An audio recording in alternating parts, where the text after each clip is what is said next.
एक गांव में चंद्रावती नाम की एक औरत रहती थी और उसके दो बेटे थे। एक था 6 साल का और दूसरा था 4 साल का। चंद्रावती एक विधवा औरत थी। 3 साल पहले घटी एक घटना में उसके पति की मृत्यु हो गई थी। उस घटना ने चंद्रावती के दिल को छलनी छलनी कर दिया था। अब उसके बच्चों की जिम्मेदारी उस पर ही आ गई थी। एक माँ होने के नाते चंद्रावती को अपने बच्चों की बहुत फिक्र सताती रहती थी। चंद्रावती का पति बहुत मेहनती और बहुत अच्छा इंसान था। उसने कभी भी चंद्रावती को किसी चीज़ की कमी महसूस नहीं होने दी थी। जो उसे चाहिए था समय पर वह चंद्रावती को ले आया करता था। अब उसके ना होने की कमी चंद्रावती को बहुत महसूस हो रही थी। चंद्रावती के पति के जाने के बाद जो भी उसके घर में रुपया पैसा दाना पानी था, वह सब अब धीरे धीरे ख़त्म हो गया था। अब उसके घर में नौबत इतनी आ गई थी कि खाने के भी लाने पड़ गए थे और वह कमाने निकल पड़ी। जहाँ कहाँ घरों में काम करके वह अपना बसर कर रही थी। आज उसके घर कर लिया तो कल उसके घर कर लिया। इस काम को करने के बाद जो उसे रुपए मिलते थे, उससे वह आटा दाल लेकर उनसे खाना बनाकर अपने दोनों बच्चों को खिलाया करती थी। लेकिन उसे बहुत चिंता होती थी अपने बच्चों की कि कहीं किसी दिन मेरे बच्चे भूखे न रह जाएं।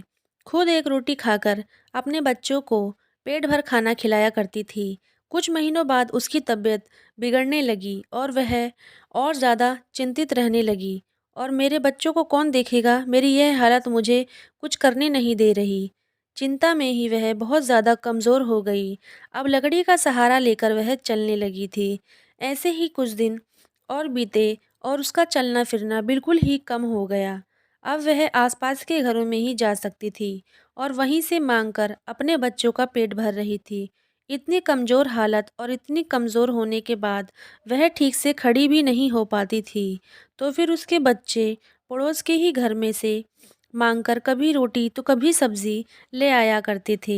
एक एक दिन एक बेटा 2 रोटी और एक बेटा थोड़ी सब्जी ले आया मांगकर। लेकिन 2 रोटियों में 3 लोगों का गुजारा कैसे होता? तो उसने अपने दोनों बेटों को रोटी सब्जी खिलाकर सुला दिया और फिर खुद दूसरे कमरे में जाकर सो गई। और उसे सपना आया कि तेज बादल गरज रहे हैं और बिजली कड़क रही है। चारों तरफ अंधेरा सा छा गया है और जो उसके घर की छत थी वह गिर गई और उसके बच्चों की जान चली गई। वह झटके से उठी और दौड़कर अपने बच्चों के पास गई और उन्हें देखकर चैन की सांस ली। और अचानक से ही वह नीचे गिर पड़ी और उस चैन की सांस ने उसकी सांसें हमेशा के लिए छीन ली।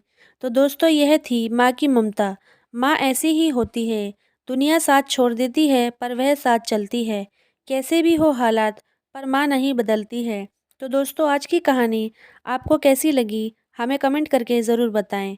और अगर अच्छी लगी हो तो वीडियो को लाइक, चैनल को सब्सक्राइब ज़रूर करें।